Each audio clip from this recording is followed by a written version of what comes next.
Marcos, capítulo 4, versículos 35 a 41. O estudo dessa manhã vai ser Vencendo as Tempestades. Amém? Marcos, capítulo 4, versículos 35 ao 41. A palavra do Senhor nos diz assim: quando caiu a tarde, Jesus disse aos seus discípulos: vamos atravessar para o outro lado do mar. Então eles foram, deixando a multidão, embora outros barcos fossem atrás deles. Logo levantou-se uma terrível tempestade. Ondas enormes começaram a arrebentar sobre o barco, de forma que ele estava ficando cheio de água, prestes a afundar. Jesus estava dormindo na popa do barco, com a cabeça numa almofada. Os discípulos o acordaram, bradando: mestre, mestre, nós estamos quase nos afogando e o Senhor nem se importa. Então ele se levantou, repreendeu o vento e disse ao mar: cale-se, aquiete-se. O vento se aquietou e tudo ficou calmo. Ele perguntou-lhes: por que vocês estão com tanto medo? Vocês ainda não têm fé? Eles ficaram cheios de espanto e diziam uns para os outros: quem é este que até os ventos e as ondas lhe obedecem? Amém? Que Deus te abençoe grandemente. Esse é o texto principal de Marcos capítulo 4, e vamos trazer como o versículo-chave, o versículo central para a nossa reflexão dessa manhã, um texto também em Marcos, lá no capítulo 5, o versículo 36, que diz assim: não temas, crê somente. Na Bíblia, a linguagem de hoje, esse mesmo versículo, essa mesma frase, tem a seguinte construção: não tenha medo, tenha fé. Aleluias. Bom, a primeira parte do nosso estudo vai focar a questão da tempestade, da aproximação de uma tempestade na nossa vida. O título é o seguinte: identificando a aproximação de uma tempestade em sua vida. Esse é um ponto importante, e nos outros estudos que nós tratamos sobre vitória, também fizemos esse enfoque. E ele é um enfoque importante, porque se nós conseguimos identificar uma tempestade, certamente vamos poder tomar precauções para que a tempestade não nos atinja, ou ela nos atingindo, para que sejam mínimos as consequências dela, as consequências negativas. Então é importante nós termos esta capacidade de identificar a aproximação de uma tempestade. E aqui, evidentemente, o texto bíblico, ele traz esse fato ocorrido e nós vamos transportar tudo isso para a nossa vida espiritual. Se nós formos capazes de identificar um problema, uma situação difícil que se aproxima, se ao estarmos diante dessa situação nós tivermos consciência disso, nós poderemos atuar para enfrentar essa tempestade melhor. Primeira coisa que nós vemos nesse texto bíblico que podemos colocar para a nossa reflexão, e é o primeiro ponto de identificarmos que estamos em meio a uma tempestade, ou que a tempestade está se aproximando, é a perda de controle. O barco, quando aquela tempestade veio sobre o barco, uma das consequências daquela tempestade para o barco onde estava Jesus e os seus discípulos foi que eles perderam o controle da situação. Muitas coisas na nossa vida também funcionam assim. Tem alguns acontecimentos relacionados à nossa vida que nós temos a capacidade de decidir. E com as nossas decisões, quando fazemos as escolhas corretas, nós vamos evitar as tempestades. Mas existem outras circunstâncias, outros acontecimentos que não podem ser evitados. Agora mesmo, algumas pessoas têm tido problema perdendo o emprego, o desemprego tem atingido a boa parte da população, e muitas vezes, nesse primeiro momento, não há como se evitar a ocorrência do desemprego. É uma consequência que está fora, num primeiro momento, da capacidade nossa. Então, tem determinadas coisas que o controle se perde, não por culpa da própria pessoa, mas pelas próprias circunstâncias. E um outro fator aqui importante, que nós vemos que os discípulos enfrentam, e o Silas Malafaia coloca isso muito bem, é a questão da força superior à nossa. Um barco no mar, com ondas, com vento, com todas as circunstâncias climáticas, são forças que o homem e que o barco não podem enfrentar ou não podem, ali naquele primeiro momento, na visão humana, impedir. Então, é uma força superior à nossa. E por ser essa força superior à nossa, é outra questão que nós vemos que estamos numa tempestade, mas não temos como enfrentá-la. É a questão da epidemia. Até o presente momento, a força do vírus tem sido maior do que a da ciência. E o vírus tem avançado e tem causado mortes, e não há como remediar, não há como evitar. Então, é uma situação difícil.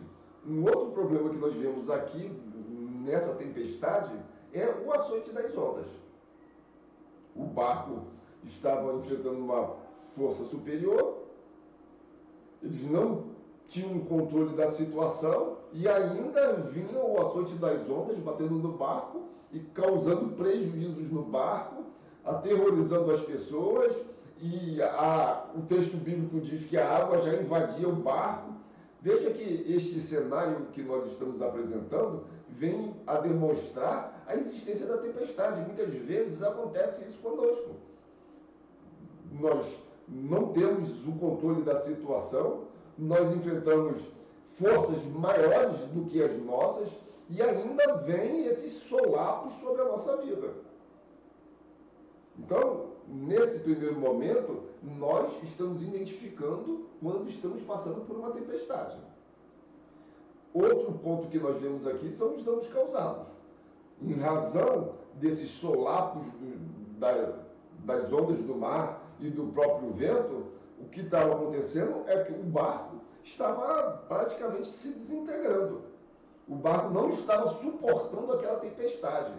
E isso estava causando danos ao barco, e se prosseguisse essa intensidade da tempestade sem que nada fosse feito, certamente o barco iria afundar. Os próprios discípulos, quando eles recorrem a Jesus e acordam a Jesus, eles dizem para Jesus: nós estamos nos afogando, para mostrar a gravidade da situação. Outro ponto aí é que, imagina, um barco dentro de uma tempestade, as ondas de um lado para o outro levando o barco, faziam com que aquele barco ficasse sacolejando. As pessoas que estavam naquele barco, elas não tinham equilíbrio. E, meus amados irmãos, o que nós observamos é que esse cenário apresentado no texto bíblico, essa narrativa, mostra justamente, nos dá uma ideia justamente de quando nós estamos passando por uma tempestade. E isso é importante, nós termos a consciência de que estamos diante de uma situação dessa. Porque no passo seguinte que vamos mostrar, vai ficar demonstrado o que nós devemos fazer para enfrentar a tempestade. Você talvez possa dizer, no primeiro momento, que nós só estamos apontando pontos negativos. É exatamente essa a ideia. É querer mostrar quando estamos numa tempestade na nossa vida. E tudo isso que foi apresentado aqui vai demonstrando a existência dessa tempestade. Se nós tivermos consciência de que estamos em meio a uma tempestade, certamente vamos tomar providências para que não sejamos estragados por essa tempestade. Então, primeiro, perda de controle. Segundo, força superior à nossa. Terceiro, o açoite das ondas.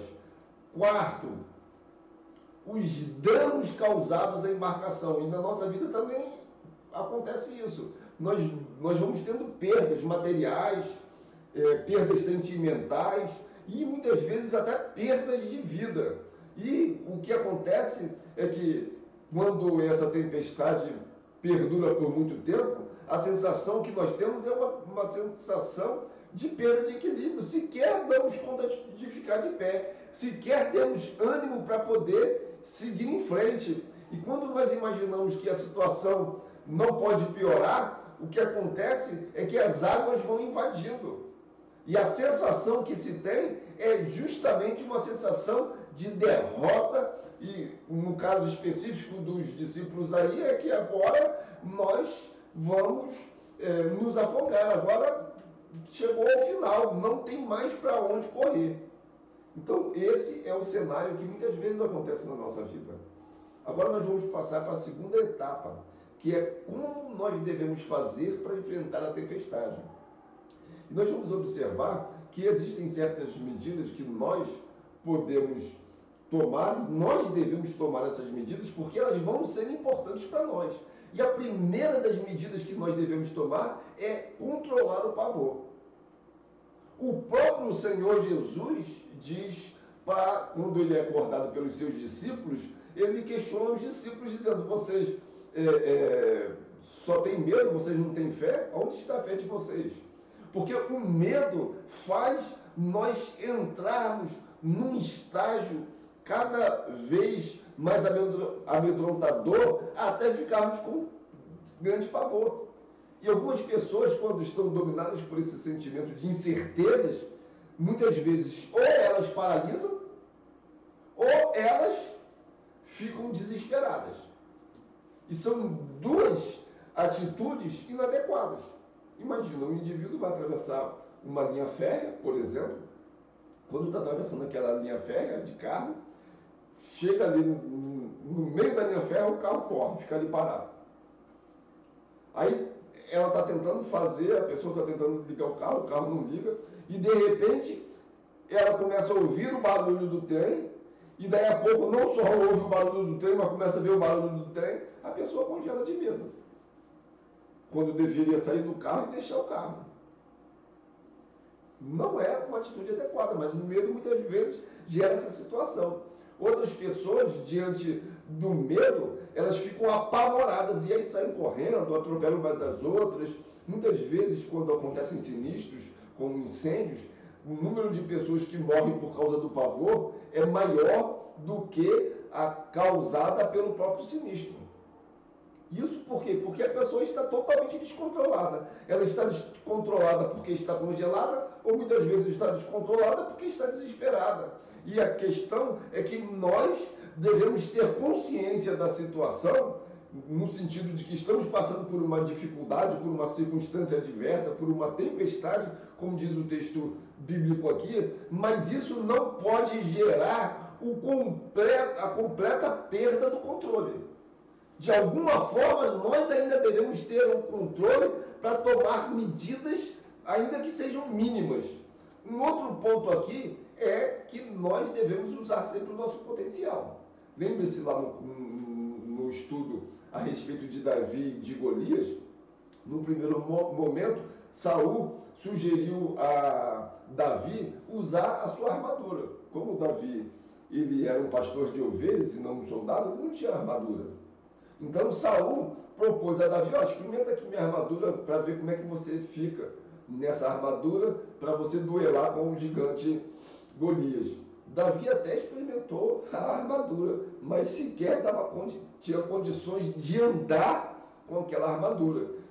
Motivo pelo qual Davi ele dispensou o uso da armadura e usou seus apetrechos de pastor de ovelhas, que era o cajado que ele tinha, e a funda. E foram as armas com as quais Davi estava habituado a lidar que ele enfrentou Golias.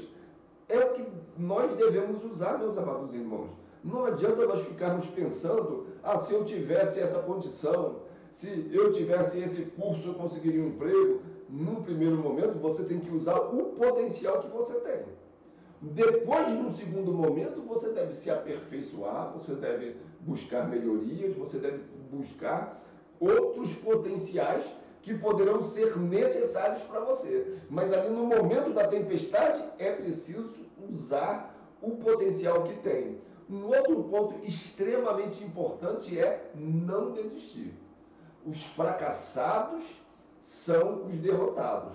Quem desiste pode ter pequenas derrotas, mas no final das contas sempre será vitorioso. De um jeito ou de outro a vitória vai vir, porque não desistiu. E a não desistência é uma qualidade de pessoas corajosas, de pessoas que conseguem enfrentar o medo, de pessoas que não se deixam levar pelo desânimo, mas colocam o ânimo no seu coração. Nós precisamos ter esta condição de não desistir e de ir até o final. Meu irmão, não importa, você tem que ir até o final. Se você mesmo decretar a sua derrota antes do final, puxa vida, você não vai jamais saber como seria se você tivesse ido ao fim.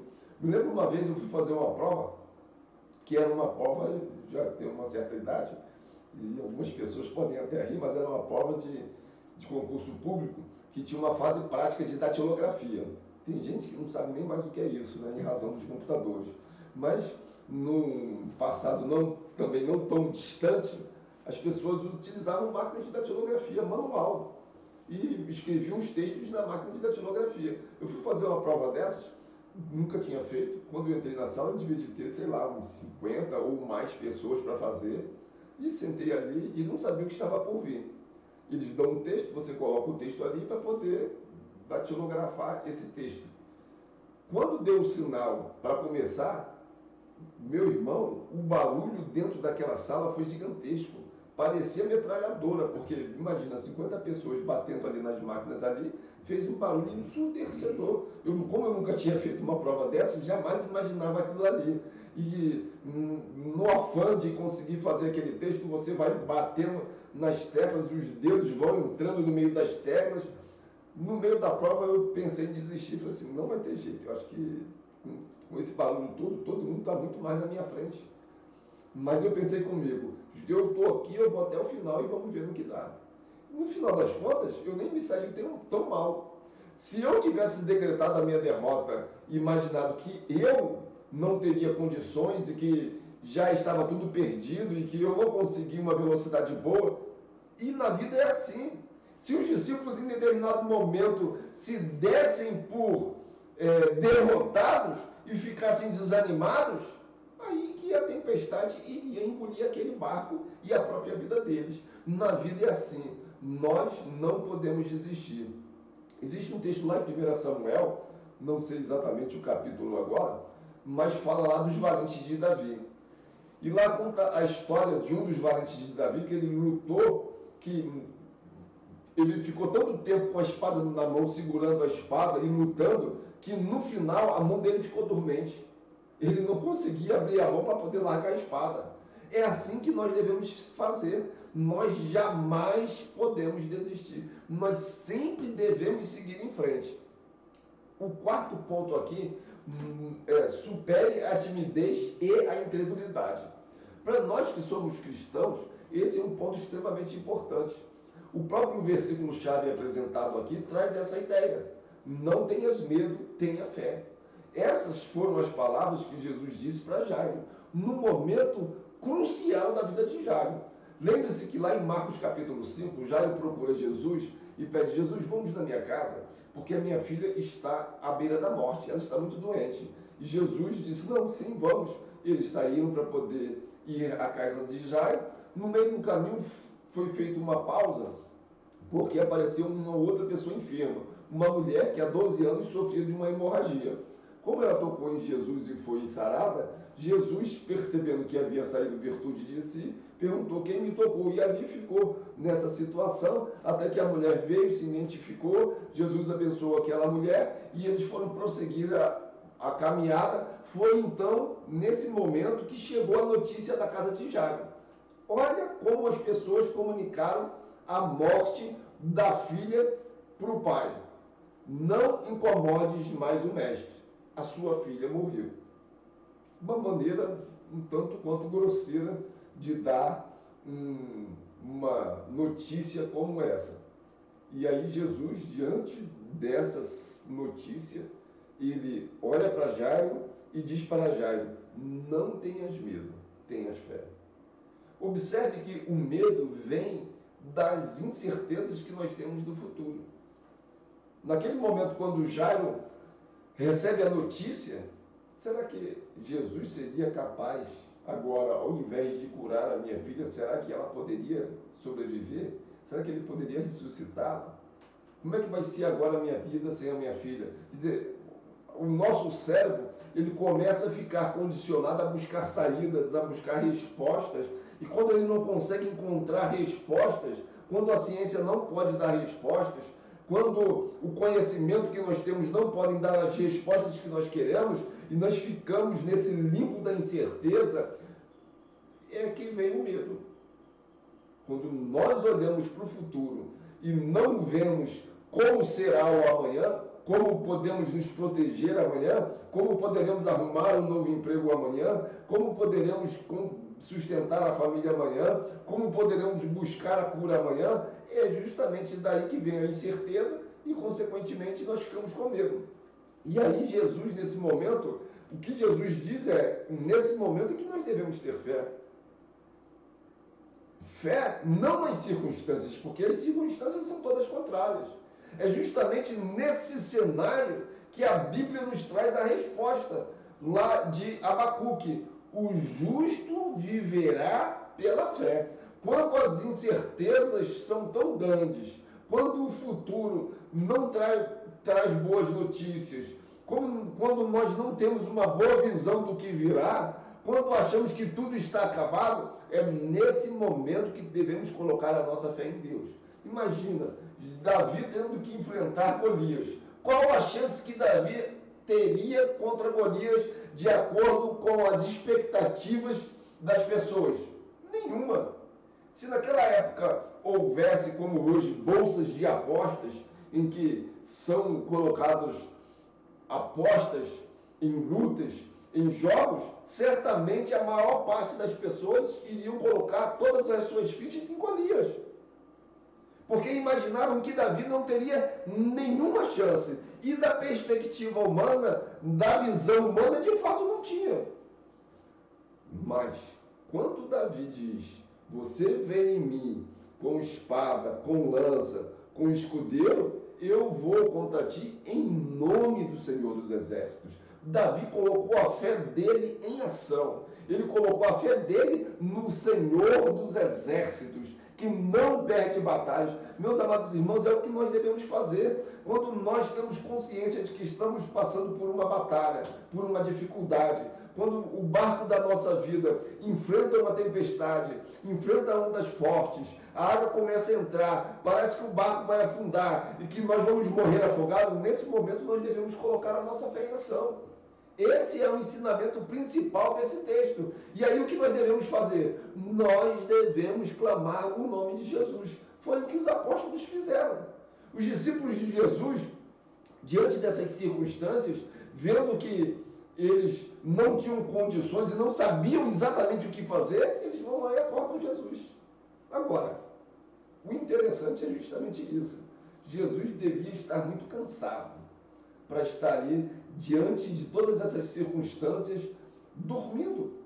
Jesus dormia. O barco estava literalmente afundando e Jesus dormia. Jesus dormia e quando foi acordado e viu todo aquele cenário de desespero dos seus discípulos e toda aquela situação, ele falou: vocês não têm fé? Vocês não podem colocar a sua fé em ação? Vocês não podem clamar a Deus? E é o que Jesus fez justamente, foi dar ordem para que o vento cessasse e para que as ondas se acalmassem e Jesus utilizando a sua fé, toda aquela tempestade transformou-se numa grande bonança. Mas aqui, meus amados irmãos, nós temos um outro ponto importante, é que juntamente com a ideia inicial de não desistir, nós vimos aí: não saia do barco. Imagina se diante daquele desespero daqueles discípulos, eles pulassem fora do barco. Ora, se no barco a situação está difícil, muito mais estaria fora do barco. Sem contar um outro ponto aqui bastante interessante. Uma vez a gente estava no estudo até de segunda-feira e um irmão, o nome dele é Moacir, falou uma coisa bastante interessante. Ele diz que quando o barco está afundando, os primeiros a pular dos barcos são os ratos. Nós não podemos ser comparados a ratos. Nós não podemos ser pessoas covardes. Nós precisamos fazer como um verdadeiro comandante. Nós devemos lutar até o final. Somente quando for decretado que não há mais condições de ficar dentro daquele barco, que não é mais seguro ficar dentro daquele barco, é que quando for dada a ordem para se esvaziar o barco, é que nós devemos sair. Fora disso, nós devemos lutar com as outras pessoas. E muitas vezes nós vemos as pessoas perderem suas bênçãos porque no primeiro momento de dificuldade, numa primeira circunstância negativa, a pessoa simplesmente descarta algo importante que ela tem para ser. Nós não podemos agir com base, tomar decisões importantes de forma imediatista. Vou dar um exemplo aqui. Um indivíduo é casado e às vezes tem 5, 10, 15, 20 anos de casamento. E às vezes o casamento passa por uma crise e numa situação dessa a pessoa vai lá e descarta o casamento. Como se fosse um acessório, como se fosse um objeto descartável, como se fosse um plástico, que é algo que se descarta o tempo todo. Não convém que seja dessa forma. Imagina, um indivíduo tem um carro, um veículo hoje bom, digamos aí em torno de 100 mil reais. Qual o indivíduo que vai descartar o seu carro de qualquer jeito porque ele apresentou algum problema? Porque ele precisa de uma manutenção ou até mesmo precisa ser vendido. O indivíduo não vai sair vendendo, não, ele vai tomar uma decisão e vai procurar tomar essa decisão de uma forma pensada, de uma forma adequada para que não tenha prejuízo. No casamento é a mesma coisa. Não é diante de uma primeira circunstância negativa que vai se descartar tudo. Toda a história, tudo aquilo que se construiu. O que se deve fazer é buscar os meios adequados para não deixar o casamento chegar a esse ponto. Uma outra questão que podemos trazer aqui, o indivíduo é membro de uma determinada denominação, de uma determinada igreja, e muitas vezes passa por circunstâncias difíceis de entendimento, e no primeiro momento o indivíduo sai daquela igreja. Porque imagina que o problema está na igreja. Aí depois ele vai para uma segunda igreja, chega lá, encontra outros problemas, e vai para uma terceira, depois para uma quarta, para uma quinta, para uma sexta. Ou seja, o indivíduo fica pulando de galho em galho e não resolve o problema. É o tipo de pessoa que vai saindo do barco a cada problema que encontra. Se a cada problema que nós encontrarmos, nós simplesmente acharmos que devemos sair daquele local, daquele ambiente para resolver o problema, muitas vezes nunca vamos enfrentar ou vamos identificar o problema realmente. O indivíduo tem um emprego, ele está trabalhando lá, tem problema com a chefia, muda para um setor, muda para outro, muda para outro, muda para outra empresa, faz outro. Muitas vezes isso não vai resolver o problema. Então, sair do barco nem sempre ou quase nunca vai ser a solução adequada. Em algumas situações isso pode ser verdadeiro, mas nós precisamos sempre tomar as precauções para não sairmos do barco e, ao invés de resolver o problema, nós vamos criar mais problema. Imagina, um indivíduo está numa empresa, não está se adequando na empresa, imagina que o problema está na empresa, é o que ele faz? Sai da empresa e fica desempregado. Agora ele tem um problema muito maior do que antes. Porque se antes ele tinha algum problema, agora o problema dele ficou maior. Então é preciso ter cuidado, porque sair do barco pode representar um acréscimo de problemas. Um outro ponto importante para nós que somos cristãos é obedecermos a Jesus. Meus amados irmãos, quando nós andamos na obediência, nós até podemos ter aflições, nós até podemos ter problemas, nós até podemos ter dificuldades, mas nós temos a convicção de que Deus está conosco. A palavra do Senhor lá no livro de Deuteronômio diz justamente isso, que nós não devemos nos desviar nem para a direita e nem para a esquerda, mas devemos estar sempre no caminho do Senhor, porque se assim nós procedermos em obediência, as bênçãos virão sobre a nossa vida. Nós seremos abençoados ao entrarmos na cidade, nós seremos abençoados ao sairmos da cidade, a bênção de Deus vai estar sobre nós.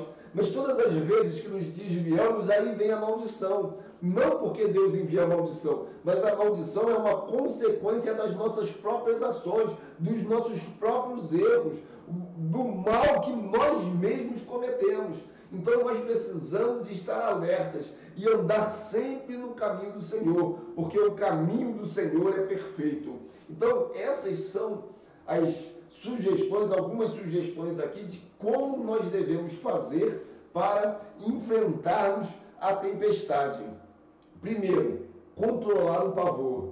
Segundo, usar o nosso potencial. Terceiro, jamais desistir. Quarto, superar a timidez e a incredulidade. Temos que ter fé. Não tenha medo, crê somente. Foi o versículo-chave que apresentamos nessa manhã. 5. Clame por Jesus. É o que o salmista diz: elevo os meus olhos para os montes, e de onde me virá o socorro? O meu socorro vem do Senhor, que fez os céus e a terra. Nós que somos cristãos, sempre vamos clamar ao Senhor. Não importa se o nosso problema é pequeno, se o nosso problema é médio, se o nosso problema é grande. Sempre vamos colocar a nossa vida diante do altar do Senhor. Sexto, jamais vamos sair do barco. Vamos agir sempre com sabedoria. E 7, obedecer ao Senhor Jesus. Temos que ser obedientes e temos que ser pacientes. Por fim, vamos trazer uma última reflexão aqui, porque muitas vezes Deus permite que a tempestade venha sobre a nossa vida. Primeiro, esse é um tema difícil, muitas vezes nunca vamos ter a resposta para essa pergunta. Mas muitas vezes essas dificuldades e essas circunstâncias contrárias, elas vêm sobre nós simplesmente para que abaixar a nossa bola, para sabermos que muitas vezes nós somos humanos e nós dependemos de Deus. Muitas vezes, com o passar do tempo, quando tudo vai bem, muitas vezes a soberba, o orgulho vai surgindo na nossa vida. E muitas vezes essas circunstâncias acontecem e elas servem para mostrar que nós somos dependentes de Deus. Um outro ponto também importante para quando essas circunstâncias acontecem, ainda que elas não sejam a causa, mas essas circunstâncias acabam mostrando que Deus tem todo o poder, que Jesus tem todo o poder. É o que diz lá no Evangelho de Mateus 28 e no Evangelho de Marcos capítulo 16, que o próprio Jesus dizendo: todo o poder me foi dado nos céus e na terra. Então, o poder pertence ao Senhor Jesus. E essas situações difíceis nas nossas vidas servem para mostrar que o Senhor Jesus tem todo o poder, Ele tem o controle de todas as coisas, e quando nós clamamos a Ele, Ele demonstra esse poder nas nossas vidas. Um outro ponto importante: muitas vezes nós não queremos passar por adversidades, muitas vezes nós não queremos passar por dificuldades, mas essas circunstâncias de provações, elas são importantes para a nossa edificação, para que a nossa fé possa ser acrescentada, para que a nossa fé possa ser testada, para que a nossa fé possa ser desenvolvida, porque é justamente nessas situações difíceis é que vai ficar demonstrado aqueles que creem em Deus e aqueles que não creem em Deus. Aqueles que creem em Deus devem, nessas circunstâncias e nessas situações, aumentar a sua fé, aumentar a sua capacidade de se entregar totalmente a Deus. E aquelas pessoas que ainda não adquiriram, elas podem ter consciência da importância delas desenvolverem uma fé em Deus. Uma quarta situação que nós podemos perceber quando vem as dificuldades e quando vem as tempestades, quando muitas vezes o sofrimento se abate sobre as pessoas, é que diante dessas situações também a solidariedade aumenta, a solidariedade multiplica.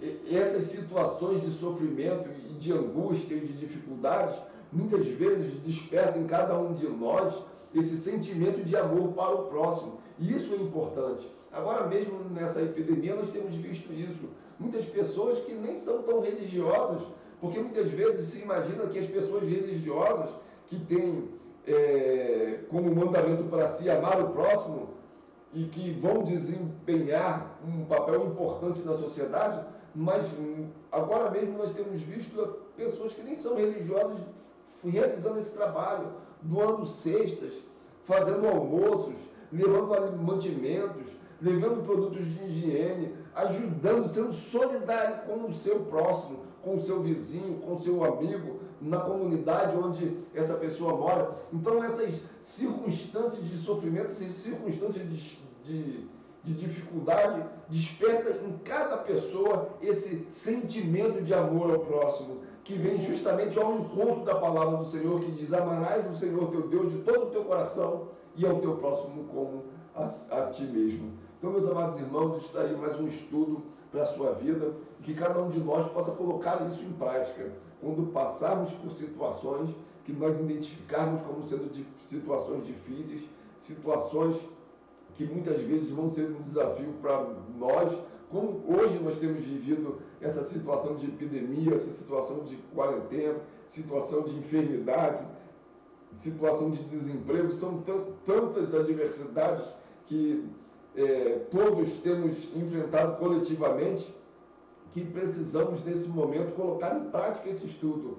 E com certeza, se nós colocarmos a nossa vida diante da presença de Deus, certamente vamos ser um vencedor. É por isso que o título dessa série de estudos é justamente Sendo um Vencedor. Que nesta manhã você seja um vencedor em nome do Senhor Jesus. Quero orar com você nesse momento. Pai querido, Pai amado, Senhor, nós somos gratos a Ti por mais essa oportunidade de estarmos aqui reunidos em Tua presença. Senhor, é uma alegria, ó Deus, nós podemos estar ministrando a Tua palavra, Senhor, mas que nenhum de nós seja apenas ouvintes, mas que possamos ser praticantes da Tua palavra. Ó Deus poderoso, Deus bendito, ajuda-nos na nossa caminhada, Senhor, cada um dos Teus filhos que nesse momento, ó Deus, fazem parte dessa adoração a Ti, Senhor, dessa reflexão, Senhor, que possam tomar consciência, Senhor, da Tua palavra e possam colocar diante de Ti todas as suas dificuldades e que Tu, ó Deus, em nome de Jesus, possa dar vitória a cada um dos Teus filhos, em nome de Jesus. Amém? Que Deus te abençoe, grandemente por ter participado de mais este estudo de reflexão da palavra do Senhor. Que você também na próxima semana possa estar conosco. Na semana que vem nós vamos trazer mais um estudo que vai ser vencendo os obstáculos. E que Deus abençoe grandemente a sua vida, no nome do Senhor Jesus. Então vamos fazer uma oração final nesse momento e vamos encerrar mais esse estudo e mais essa oportunidade. Pai querido, Pai amado, nós somos gratos a Ti por mais esta oportunidade de estarmos aqui reunidos na Tua presença. Que Tu possa abençoar cada um dos Teus filhos nesse momento, com toda a sua casa. É no nome de Jesus Cristo que nós somos gratos a Ti por mais essa oportunidade, no nome de Jesus. Amém. A paz do Senhor Jesus e que Deus te abençoe grandemente. Amém.